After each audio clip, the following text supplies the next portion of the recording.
Assalamualaikum warahmatullahi wabarakatuh. Alhamdulillah. Allahumma lakal hamdu syukra wa lakal mannu fadla wa anta rabbuna haqqa wa nahnu abiduka riqqa wa anta lam tazal lidzalika ahla. أشهد أن لا إله إلا الله وحده لا شريك له وأشهد أن سيدنا ومولانا محمدا عبده ورسوله اللهم فصل وسلم على سيدنا محمد الفاتح لما أغلق والخاتم لما سبق ناصر الحق بالحق والهادي إلى صراطك المستقيم وعلى آله وصحبه حق قدره ومقداره العظيم. قال الله سبحانه وتعالى في كتابه العزيز واعلموا أن فيكم رسول الله وقال تعالى لقد من الله على المؤمنين إذ بعث فيهم رسولا من أنفسهم يتلو عليهم آياته ويزكيهم ويعلمهم الكتاب والحكمة وإن كانوا من قبل لفي ضلال مبين. معاشر الحبائب الكرام, para habaib, terutama pimpinan majelis yang kita saat ini berada, Habib Ahmad bin Alwi Al-Kaf, hafizahullah wa ra'ah, بلغ كل ما عمله ورجاء في خير ولطف وعافية, serta para habaib yang lainnya, para asatidzah, para hujjaj, para hadirin wal hadirat, terutama sahibul bait akhina Bapak Ahmad Bondan Sugiarto serta keluarga besar beliau. Semoga insya Allah duduknya kita dan hadirnya kita dalam majlis yang mulia ini membawa keberkahan untuk kita sekalian, menjadi sebab limpahan rahmat yang diturunkan oleh Allah bagi kita sekalian. Semoga Allah ampuni dosa-dosa kita, Allah angkat derajat kita, dimudahkan segala urusan kita. Semoga Allah selamatkan kita dan lindungi kita dari berbagai musibah, bencana, cobaan dan bala. Semoga kelak insya Allah kita dikumpulkan bersama baginda Nabi kita Muhammad sallallahu alaihi wasallam di dalam surganya Allah. Amin ya rabbal alamin. Ma'asyiral hadirin wal hadirat rahimakumullah. Alhamdulillah, tempat ini menjadi lebih istimewa. Sebuah rumah, namun ketika rumah itu dihidupkan dengan ilmu agama Allah, dengan pembacaan ayat-ayat Al-Quran, dengan dilantunkan pujian-pujian sholawat terhadap baginda Nabi kita Muhammad sallallahu alaihi wasallam, inilah bagian-bagian yang menjadikan tempat ini semakin sejuk, semakin menjadi ketentraman. Bahkan para malaikat, malaikatur rahmah, mereka pun berhimpun ke setiap tempat-tempat yang di sana adanya majelis ilmu agama Allah, majelis Al-Quran dan majelis salawat kepada Nabi kita Muhammad sallallahu alaihi wasallam. Dan beruntung pula kita yang hadir di dalam majelis ini, karena tidak satu pun dari kita yang hadir melainkan masuk dalam catatan yang sebagaimana dinyatakan Allah ampuni dosa kita semua. Bagaimana kita ambil dari riwayat hadis Nabi kita Muhammad SAW, yang ketika Allah nyatakan semua hadir dalam majelis ini Allah ampuni dosa-dosanya, sehingga malaikat pun bertanya, ya Allah, bukan semua mereka hadir untuk menghadiri majelis, bahkan di antara mereka ada keperluan-keperluan lain, hajat-hajat yang lain Tapi Allah nyatakan humul qaum la yashqa bihim jalisuhum. Mereka itu satu kelompok yang duduk bersama mereka, mereka tidak akan sia-sia, mereka tidak akan binasa. Mereka mendapatkan bagian dari keberuntungan tersebut. Malam ini yang sebagaimana saya dapatkan informasi dari Akhina Al-Habib Ahmad ini menyatakan di sini diadakan majelis setiap minggu. Tapi kalau 1 bulan sekali diadakan majelis maulid. Alhamdulillah saat ini kita kumpul dengan majelis maulidnya. Sama-sama kita diajak mengenang baginda Nabi kita Muhammad sallallahu alaihi wasallam. Ma'asyiral ikhwah rahimakumullah. Allah yang menyatakan di dalam firman-Nya, wa'lamu anna fikum Rasulullah. Ketahuilah pada kalian itu, pada diri kita ini ada Rasul sallallahu alaihi wasallam. Rasulullah ada pada diri kita. Kita memahami ataupun tidak memahami, seharusnya sudah menjadi satu kewajiban untuk kita benar-benar memahami hal ini. Allah Subhanahu wa taala, syariat agama Islam ini sudah menetapkan dan mewajibkan ikatan dan hubungan kita itu selalu terhubung dengan baginda Nabi kita Muhammad sallallahu alaihi wasallam. Menjadi kewajiban. Karena itu di dalam salat kita pun kita selalu dituntut untuk mengucapkan Assalamu alayka ayyuhan nabiyyu wa rahmatullahi wa barakatuh. Salam kepada engkau, bukan kepada beliau yang ada di kota Madinah, atau mungkin lebih jauh lagi dinyatakan beliau yang sudah di alam barzakh. Tapi diperintahkan menjadi satu kewajiban untuk setiap individu kita mengucapkan salam pada engkau yang ada bersama kita, yang selalu tidak jauh pada kita. Ma'asyiral ikhwah rahimakumullah. Itulah baginda Nabi kita Muhammad sallallahu alaihi wasallam. Beliau sendiri pernah menjelaskan bahwasanya beliau itu sangat peduli kepada kita, sangat perhatian. Walaupun beliau, bagaimana kita tahu, sudah berada di alam barzakh, alam yang lain lagi, tapi kehidupan beliau bersama umat ini senantiasa terwujud. Ma'asyiral ikhwah rahimakumullah. Beliau akan selalu mengetahui apa yang diperbuat, dilakukan oleh setiap individu kita dengan yang dilaporkan oleh para malaikat pada Nabi kita Muhammad SAW. Amalia-amalia kita dilaporkan kepada baginda Nabi kita Muhammad SAW. Tu'radu alayya a'malu ummati, disodorkan, dihadapkan kepadaku amal-amal umatku. Diriwayatkan fi yaumil itsnain, bahkan ada riwayat menyatakan fi yaumil itsnain wal khamis, di hari Senin, dan ada riwayat bahkan menyatakan di hari Senin dan Kamis. Amal-amal kita disodorkan, dihadapkan kepada baginda Nabi kita Muhammad SAW, sehingga beliau mengetahui setiap individu kita yang berbuat baik, maka Rasulullah tahu si fulan ibn si fulan berbuat baik. Sebaliknya, apabila ada seseorang atau individu dari kita yang berbuat kejahatan, maka di situ baginda Nabi SAW pun tahu. In ra'aitu khairan hamidullah.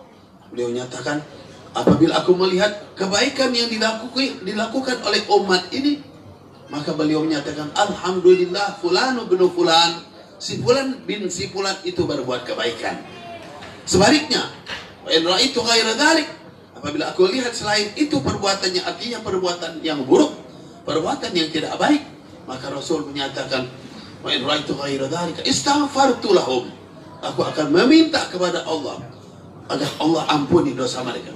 Tentulah perbuatan keburukan itu akan mengusik Nabi kita Muhammad, mengganggu beliau, tapi kasih sayangnya beliau terus ada pada kita. Karena itu beliau tetap meminta kepada Allah agar si fulan ibnu si fulan itu yang berlaku keburukan, berlaku kejahatan, semoga diampuni oleh Allah. Inilah beliau selalu bersama kita, ma'asyiral ikhwah rahimakumullah. Kembali kepada diri kita, sejauh manakah hubungan kita dengan baginda Nabi kita Muhammad sallallahu alaihi wasallam. Perlu kita kenal, ma'asyiral ikhwah, Nabi sallallahu alaihi wasallam. Sedikit kita riwayatkan, bahkan sering saya ulang cerita ini. Memang demikian yang harus kita ulang dan harus kita kenal lebih jauh. gambaran tentang bagaimanakah Nabi kita Muhammad SAW. Sayyidah Aisyah pernah pada suatu malam sedang menjahit. Tiba-tiba lampu ketika itu mati dan jarumnya jatuh. Di saat lampu mati dan jarum itu terjatuh, tentu akan sulit sekali untuk mendapatkan sebuah jarum di saat tidak ada penerangan sama sekali. Ma'asyiral ikhwah rahimakumullah. Dalam keadaan bingung seperti itu, tiba-tiba tidak lama dinyatakan baginda Nabi kita Muhammad SAW masuk ke rumah tersebut. Dikala beliau masuk, tiba-tiba rumah itu menjadi terang benderang. Dengan mudahnya Sayyidah Aisyah mendapatkan jarum yang terjatuh tadi. Beliau mengambil jarum itu dan beliau terkagum-kagum dikala itu melihat wajah baginda Nabi Muhammad SAW. Sayyidah Aisyah kenal sekali pada Nabi SAW. Beliau tahu itu suaminya.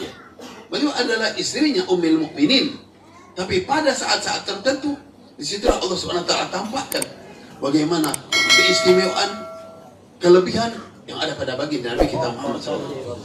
Sehingga Sayyidah Aisyah terkagum-kagum dan menyatakan, ma'adhu awjaka ya Rasulullah. Alangkah bercahayanya wajahmu ya Rasulullah. Demikian memang hakikatnya beliau. Beliau adalah nur. Di saat itu tampak cahaya tersebut.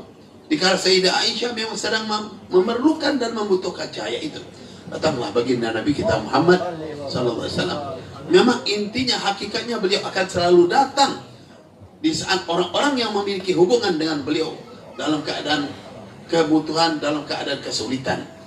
Inilah Sayyidah Aisyah radhiyallahu anha. Dalam keperluan beliau, dalam kebutuhan beliau, datanglah baginda Nabi SAW dengan wajah yang begitu bercahaya, sehingga membuat Sayyidah Aisyah terkagum-kagum dan mengucapkan, ma'adhu awjika ya Rasulullah.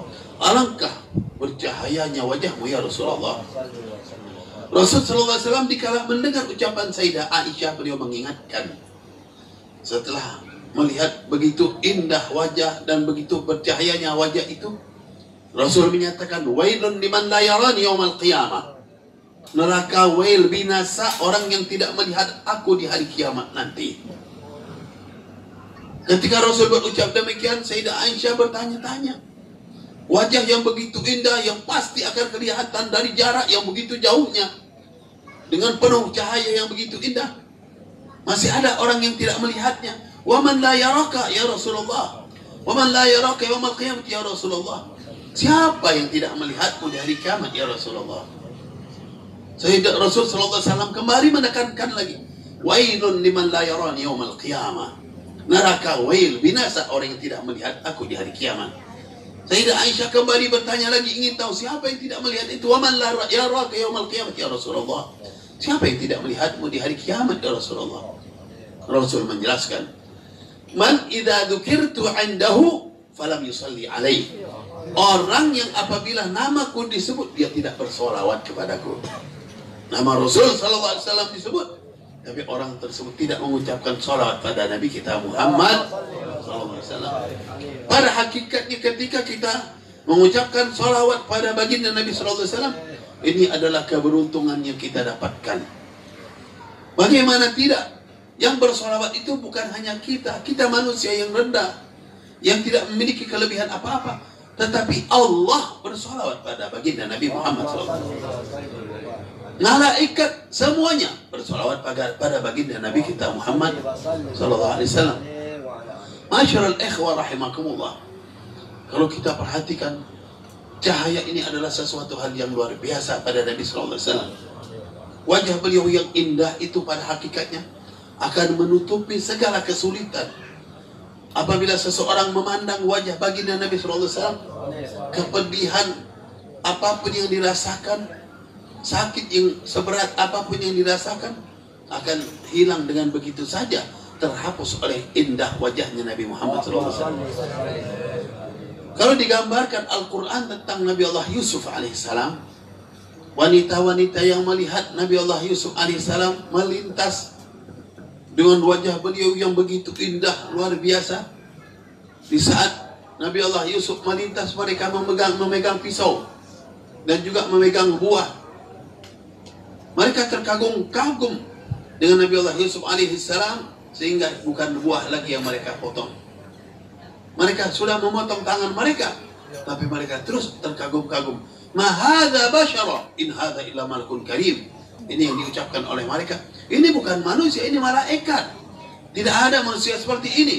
Di saat mereka melihat Nabi Allah Yusuf alaihissalam. Sedangkan baginda Nabi SAW menyatakan seberapa jauh yang didapatkan oleh Nabi Allah Yusuf alaihissalam dari keindahan. U'tiya syatrul hasan. Beliau mendapatkan cuma separuh dari keindahan yang ada pada baginda Nabi Muhammad SAW. Keindahan yang penuh itu ada pada wajah Nabi Muhammad SAW. Kesempurnaan yang ada sebetulnya pada Nabi kita Muhammad SAW. Itulah beliau yang dinyatakan al-insanul kamil, manusia yang sempurna. Sempurna dari segala macam keadaannya. Masyarul ikhwah rahimakumullah. Beliau sempurna dengan keindahan wajah beliau, tubuh beliau. Beliau sempurna dengan ilmu pengetahuannya. Beliau sempurna dengan kepemurahannya. Beliau sempurna dengan akhlak budi pekertinya. Karena itu Allah puji beliau, wa innaka la'ala khuluqin azim. Engkau memiliki akhlak yang di atas segala akhlak yang sempurna. Masyarul ikhwah rahimakumullah. Kalau kita kembali kepada wajah beliau, Sayyidah Aisyah ketika juga menggambarkan tentang wajahnya Nabi SAW di saat keringat beliau yang mengalir di wajah baginda Nabi SAW. Beliau menyatakan karena durra yajri fi wajhi, bagaikan mutiara-mutiara yang mengalir atau berkilau-kilau di wajah Nabi kita Muhammad SAW. Wajah yang indah dengan penuh cahaya yang begitu putihnya, apabila keluar keringat maka subhanallah, keringat itu bukan lagi bagi sesuatu yang menjijikkan, tapi sebaliknya memiliki bau yang begitu semerbak wanginya. Dia menggambarkan keindahan bagaikan mutiara-mutiara yang tertempel pada wajah baginda Nabi Muhammad SAW. Masyarul ikhwah rahimakumullah. Demikianlah para sahabat, bagaimana mereka tidak menikmati memandang wajahnya Nabi SAW. Bahkan di dalam peristiwa peperangan pun, sebagaimana banyak yang terjadi pada para sahabat ridwanullahi alaihim ajma'in, seperti Qatadah bin Nu'man, seseorang Al-Ansari, dalam peristiwa perang Uhud. Beliau sebelum terjadinya perang Uhud, beliau berjanji dengan beberapa orang Ansar akan membela Nabi Sallallahu Alaihi Wasallam, bahkan menjadikan diri mereka itu perisai untuk Nabi Muhammad Sallallahu Alaihi Wasallam, menjadikan tameng untuk Nabi Sallallahu Alaihi Wasallam. Peristiwa itu memang terjadi ketika Rasulullah SAW diserang, dan dalam sejarah perang Uhud pada awalnya umat Islam memiliki kemenangan dan memegang kendali dalam perang itu. Kemudian karena ada satu kesalahan yang mereka lakukan, maka mereka terkucar-kacir, sehingga Nabi SAW pun sempat diserang oleh musuh. Mereka diserang dari kanan, dari kiri, dan dari berbagai macam penjuru Nabi SAW. Di saat itulah diantaranya Qatadah mempertahankan Nabi SAW, menjadikan dirinya sebagai perisai untuk Nabi Muhammad SAW. Subhanallah, dikala itu tiba-tiba sebuah anak panah yang pernah masuk kepada matanya Qatadah bin Nu'man radhiyallahu anhu. Anak panah itu mengenai matanya Qatadah. Saya pernah melihat betapa besarnya busur daripada panah yang dimiliki para sahabat. Di antaranya busur yang ada yang dimiliki oleh Sa'ad bin Abi Waqqas, yang Rasulullah SAW juga pernah menyatakan dalam peristiwa Uhud itu, armiya Sa'ad fidaka abi wa ummi, lempar wahai Sa'ad, fidaka, tebusan dirimu ayahku dan ibu, nafsi ayah dan ibuku. Itu saya lihat 1 meter lebih itu busurnya saja. Kira-kira kalau sudah busurnya 1 meter lebih besar, anak panahnya sudah bisa dibayangkan berapa besarnya. Dan di kala perang Uhud itu, anak panah tersebut masuk ke dalam lubang matanya Qatadah bin Nu'man. Bayangkan, anak panah yang masuk ke lubang mata, ke bola mata. Di saat itu oleh Qatadah dicabutlah anak panah itu. Di saat anak panah itu dicabut, dilepas, tiba-tiba bola matanya pun ikut keluar, menggantung dengan urat atau otot yang ada di bola mata itu, tergantung bola mata itu. Subhanallah, bayangkan betapa sakitnya pada hakikatnya di sana, betapa pedihnya yang terjadi pada Qatadah. Bola matanya menggantung sehingga beliau tahan dengan tangannya, beliau hadapkan pada baginda Nabi Muhammad SAW. Bahkan teman-temannya sempat menyatakan, potong saja ya Qatadah, karena kau biarkan akan lebih menyakitkan. Kata beliau, tidak, la hatta aqaddima li Rasulillah sallallahu alaihi wasallam. Tidak, aku akan menghadapkan dulu kepada Rasulullah sallallahu alaihi wasallam. Subhanallah. Beliau melihat wajahnya Nabi sallallahu alaihi wasallam, memandang wajahnya Nabi sallallahu alaihi wasallam, semua rasa sakit itu hilang. Betapa beratnya seorang membawa bola matanya, tapi memandang wajahnya baginda Nabi Muhammad sallallahu alaihi wasallam, ini obat yang luar biasa. Hilanglah semua rasa itu karena keindahan yang ada pada Nabi sallallahu alaihi wasallam melebihi daripada segalanya. Beliau bawa di hadapan Nabi sallallahu alaihi wasallam bola mata itu dan beliau nyatakan, "Aini ya Rasulullah." Mataku ya Rasulullah. Apa yang dinyatakan Rasulullah SAW? Rasul merasa sedih, kasihan. Suatu peristiwa cobaan yang besar yang terjadi pada dirinya. Lalu Rasul menyatakan, "Aturidu an aruddaha ilaik am turidu badalha fil jannah?" Apakah engkau mau aku kembalikan bola mata tersebut, atau bila perlu aku gantikan engkau dengan sorga? Apa yang dinyatakan oleh Qatadah bin Nu'man? Beliau menyatakan, "Ya Rasulullah, inni umrun uhibbun nisa wa akhafu an yaqulna anni a'war alam yuridnani walakin ruddaha ilaih was'alillaha liyal jannah." Itu yang dinyatakan oleh Qatadah bin Nu'man. "Ya Rasulullah, aku ini seseorang yang masih pengen kawin, senang sama perempuan. Dalam keadaan seperti itu, masih ngomong seperti, ya Rasulullah, saya ini pengen kawin, masih senang sama wanita.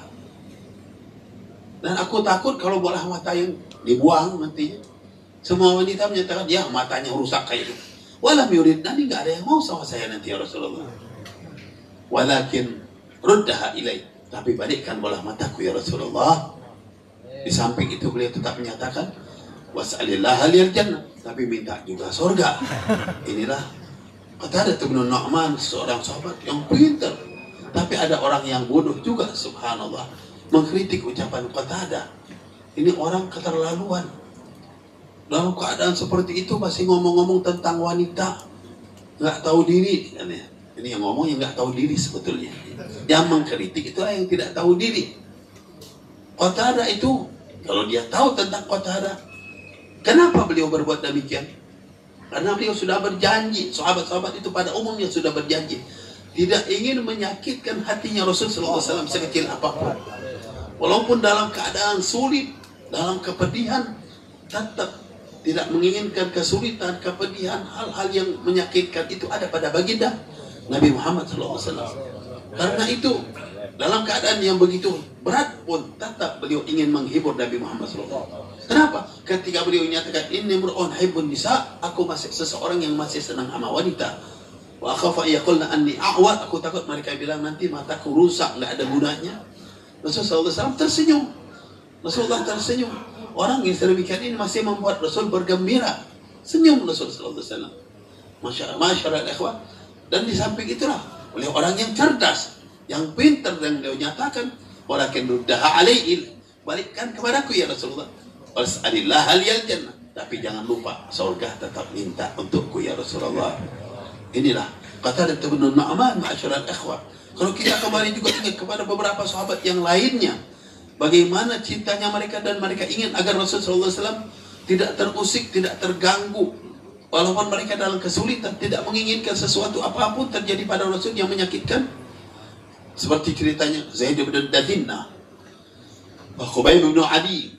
Dua orang ini yang dibunuh di kota Mekah, di pinggir kota Mekah, di daerah Tan'im namanya. Dibunuh oleh orang-orang Quraisy. Beliau diikat, beliau disalib, dipersiapkan antara 40, ada riwayat sampai 70 anak yang memegang tombak. Sebelum mereka berdua ini, atau mereka ini dengan tempat yang terpisah sebagaimana dinyatakan. Dua-duanya dipertanyakan oleh Abu Sufyan ketika beliau belum masuk Islam. Khubayb bin Adi menyatakan, "Ya Khubayb, kaifa kaifa ra'aita in kana makanaka Rasulullah Muhammad sallallahu alaihi wasallam. Dia nyatakan Muhammad ya dengan namanya. Wa anta fi ahli baitik. Ya, bagaimana seandainya tempatmu saat ini, engkau ini bakal dibunuh, dipersiapkan sampai ya 40 atau 70 anak-anak yang dengan tombaknya, pemuda-pemuda dengan tombaknya, digantikan saja sama Nabi Muhammad SAW. Apakah engkau rela? Apa yang dinyatakan oleh Khubayb bin Adi? Wallahi inni la fi baiti la uhibbu an takuna syaukatan tusibuhu. Tusibu Nabi SAW. Aku di rumahku dengan wa anna fi ahli wa uhibbu an takuna syaukah tusibu Nabi SAW. Tapi aku tidak ingin, aku duduk bersama keluargaku, bersenang-senang saat itu. Tiba-tiba Rasul tertusuk oleh sebuah duri sekecil apapun, aku tidak rela. Bagaimana ketika aku merasakan sesuatu yang berat, apakah aku ingin ini untuk Rasulullah? Tidak sama sekali. Sampai Abu Sufyan ketika itu menyatakan, ma ra'aitu ahadan minan nas yuhibbu ahadan hubbi ashabi Muhammadin Muhammada. Aku tidak melihat seorang yang cinta kepada orang yang lain seperti cintanya sahabat Nabi kepada baginda Nabi Muhammad SAW. Mereka benar-benar berkorban untuk Rasulullah SAW dengan apapun yang harus, dengan resiko apapun yang harus mereka hadapi. Masyarakat ikhwah rahimakumullah. Inilah cintanya para sahabat. Mereka luar biasa memiliki cinta pada Nabi SAW. Tapi di situ juga tadi kita kenal bagaimana mereka itu begitu kenal dan begitu dekat dengan baginda Nabi Muhammad SAW yang membawa mereka itu lebih lagi jauh untuk mengikat diri mereka dengan baginda Nabi kita Muhammad SAW. Masyarakat ikhwah rahimakumullah. Pada hakikatnya semua kita dituntut untuk memiliki ikatan dan hubungan yang lebih jauh dengan baginda Nabi kita Muhammad SAW. Karena itu Allah nyatakan Rasul itu ada pada kita. Bahkan Allah sudah beri jaminan dua sebab keselamatan umat ini dijauhkan dari berbagai macam bencana, musibah, bala. Dengan apa? Wa ma kana Allahu li'adzibahum wa anta fihim wa ma kana Allahu mu'adzibahum wa hum yastaghfirun. Allah tidak akan azab mereka, Allah tidak akan siksa mereka, Allah tidak akan binasakan mereka dikala itu Nabi Muhammad ada bersama mereka. Di saat Nabi bersama kita, Allah tidak akan azab kita. Ayat ini sudah berapa abad yang lalu turun pada baginda Nabi SAW. 14 abad atau lebih. Hakikatnya ayat ini bukan hanya untuk sahabat yang ada di masa Nabi, sebagaimana banyak para imam tafsir menyatakan ayat ini untuk semua umat. Beliau itu sebagai sebab keselamatan bagi umat ini. Apabila beliau ada bersama umat tersebut, di saat umat ini bersama baginda Nabi SAW, maka tidak akan mungkin turun adab Allah, tidak akan mungkin turun corona, balak dan semuanya, tidak akan mungkin. Sudah janji Allah. Masyarakat ikhwah rahimakumullah, bagaimana mewujudkan keberadaan Nabi SAW bersama kita? Itulah yang dinyatakan ketika cinta ini benar-benar terwujud pada hati kita. Kita tanamkan di dalam jiwa kita, itu di antara salah satu wujudnya baginda Nabi SAW. Terlebih lagi, di samping kecintaan itu memang kita hidupkan sunnah-sunnah baginda Nabi kita Muhammad. Ajaran-ajaran baginda Nabi kita Muhammad SAW. Ajaran ini kita lakukan, kita praktekkan di dalam keseharian kita. Terutama tentu yang wajib-wajib, di samping itu juga sunnah-sunnah baginda Nabi Muhammad SAW. Kalau kita lihat para salafun as-salih, bukan lagi hanya yang sunnah, yang mubah pun mereka selalu peduli dan perhatian apa yang dilakukan oleh baginda Nabi SAW. Itulah yang mereka lakukan. Bahkan sebagaimana yang diriwayatkan berapa banyak dari para sahabat, terutama mereka yang langsung berhadapan dengan baginda Nabi SAW. Seperti Abu Ayyub al-Ansari radhiyallahu anhu.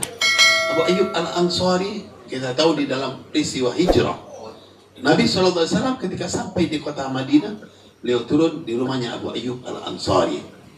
Di saat Abu Ayyub al-Ansari, saat Rasulullah SAW berada di rumah Abu Ayyub al-Ansari, tentulah Abu Ayyub sebagai yang tuan rumah selalu mempersiapkan makanan untuk Nabi SAW. Abu Ayyub bercerita, mereka siapkan makanan untuk Nabi SAW. Apabila Rasulullah SAW selesai dari makannya, sisa makanan itu beliau rebutan dengan istrinya untuk mengambil di mana letak tangan Nabi SAW. Mengambil bagian. Suatu waktu Rasul sallallahu alaihi wasallam mereka buatkan makanan dan diserahkan, tapi Rasul sallallahu alaihi wasallam tidak menyentuhnya sama sekali makanan itu. Membuat Abu Ayyub dan istrinya ketakutan. Ada apa? Kenapa Rasulullah tidak ingin menyentuh makanan yang kita buatkan untuknya? Ada apa dengan kita? Ada masalah apa yang terjadi? Ini membuat pertanyaan dan pertanyaan, sehingga Abu Ayyub tidak sabar, langsung beliau bertanya langsung pada Nabi SAW.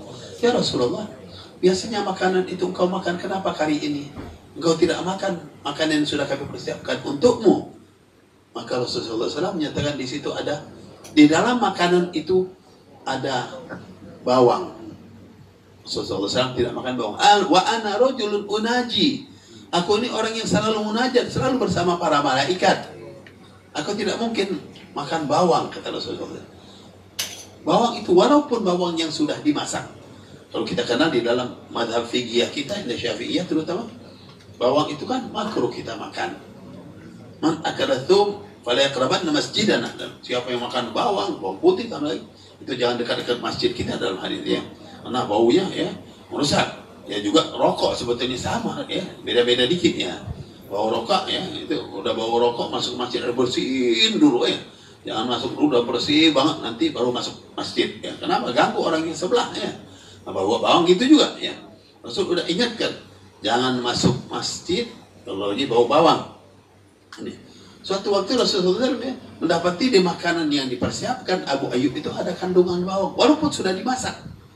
Intinya Rasulullah SAW tidak menyentuh bawang sama sekali. Kenapa? Karena malaikat akan menjauh. Masyaallah orang tidak haram makan bawang. Bahkan kita sangat senang dan doyan ya. Kalau makanan tambah banyak bawang, tambah bawang goreng dan segala, tambah enak ya. Tapi ini Rasulullah tidak memakannya. Kenapa? Karena malaikat tidak suka dengan bau tersebut. Walaupun yang sudah dimasak, kenapa kadang-kadang bawang udah dimasak pun tetap bau ya. Nah, intinya Rasulullah SAW tidak menyentuh bawang sama sekali. Abu Ayyub dikala tahu Rasulullah SAW tidak makan bawang, beliau pun mulai saat itu tidak mau lagi makan bawang sampai akhir hayatnya. Kenapa? Dari cintanya sama Nabi SAW dan ikut apa yang dilakukan oleh baginda Nabi kita Muhammad SAW. Abdullah bin Umar bin Khattab radhiyallahu anhu, beliau sangat peduli dengan Nabi SAW. Apapun yang dilakukan dan diperbuat oleh Nabi SAW, walaupun masalah yang sangat kecil, seperti yang diriwayatkan Rasul SAW, kalau pergi dari kota Madinah ke kota Mekah atau dari Mekah ke kota Madinah, bukan hanya bagaimana caranya, di mana Rasul berhenti, apa yang dilakukan Rasul itu dipertanyakan oleh Abdullah bin Umar bin Khattab radhiyallahu anhu. Suatu waktu beliau memang menuju dari kota Mekah ke kota Madinah. Saat itu beliau telusuri. Rasul ketika berangkat, waktu hijrah, waktu pulang pergi dari Mekah Madinah, melalui jalan sini. Di saat itu Rasulullah melewati jalan ini dan berhenti di mana? Dinyatakan Rasulullah sempat berhenti di situ. Beliau ikut berhenti. Lalu ditanya, Rasulullah berhenti, ada perbuatan apa yang dilakukan Rasul ketika berhenti? Dinyatakan Rasulullah, maaf, sedang di situ beliau sempat buang hajat. Abdullah bin Umar waktu itu tidak ada ingin buang hajat sama sekali. Tapi Rasulullah buang hajat ketika itu. Berarti di tempat itu. Akhirnya beliau duduk di situ sejenak. Berapa saat kira-kira saat waktu orang berbuang hajat. Lalu setelah itu beliau berangkat lagi. Berangkat lalu tanya Rasulullah berhenti di mana lagi. Diikuti apa yang ada langkah-langkahnya Nabi SAW. Kenapa? Ini sangat peduli dan sangat perhatian. Apa saja yang dilakukan Nabi SAW, mereka selalu mengikutinya. Masyaallah ikhwah rahimakumullah. Ini para sahabat ridwanullahi alaihim ajma'in.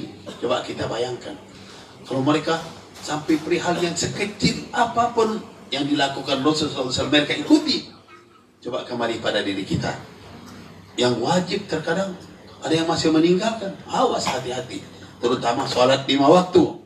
Sholat 5 waktu jangan ada di majelis kita ini atau di keluarga kita sekalipun yang pernah meninggalkan sholat 5 waktu. Ini adalah kehancuran. Ini adalah kehancuran dunia kita dan akhirat kita. Jika seandainya ada yang pernah meninggalkan, balik cepat-cepat. Karena ini harus kita kejar lagi. Kita godok salat-salat yang tinggal itu. Karena inilah kehancuran kita pada hakikatnya. Demikian juga puasa. Mungkin ada yang pernah meninggalkan puasa. Ini suatu kewajiban. Hati-hati. Harus kita kembali lagi, kita kejar kalaupun yang ada tinggal. Jangan setelah ini satu kali pun kita berani meninggalkannya. Yang memiliki harta zakatnya, seterusnya. Pokoknya semua yang wajib di dalam syariat ini adalah benar-benar kita peduli dan kita perhatikan. Berusaha di samping itu, bagaimana kalau seandainya sunnah-sunnah pun kita hidupkan. Karena seseorang tidak akan mencapai cintanya Allah melainkan ikut Nabi Muhammad SAW.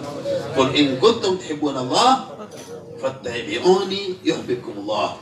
Jika kalian menyatakan cinta pada Allah, ikuti Nabi Muhammad SAW. Ikuti Nabi Muhammad, dari situ akan mendapatkan cintanya Allah. Wa yaghfir lakum dzunubakum wallahu ghafurur rahim. Dan Allah akan ampuni dosa-dosa kalian. Allah itu Maha Pengampun, Maha Kasih Sayang. Ini inti keselamatan kita, tidak ada lain adalah bagaimana hubungan kita dengan baginda Nabi kita Muhammad SAW. Majelis Maulid adalah sarana bagaimana agar kita memiliki hubungan tersebut, agar kita bisa memiliki ikatan dengan baginda Nabi Muhammad SAW. Kita udah paham semuanya bahwasanya Nabi selalu peduli kepada kita. Sekarang kembalilah pada diri kita, seberapa jauh kepedulian kita terhadap baginda Nabi kita Muhammad SAW. Semoga Allah berikan taufiknya, hidayahnya, petunjuknya bagi kita, sehingga kita pun mendapatkan bagian di dalam kehidupan ini, benar-benar memiliki cinta dan selalu melangkah dengan langkah yang dilakukan oleh baginda Nabi kita Muhammad SAW. Semoga kelak insya Allah kita dikumpulkan bersama beliau di dunia kita dengan mimpi-mimpi yang indah bersama beliau, di akhirat kelak insya Allah berkumpul dengan beliau. Amin ya rabbal alamin. Wabillahi taufiq wal hidayah. Wassalamualaikum warahmatullahi wabarakatuh.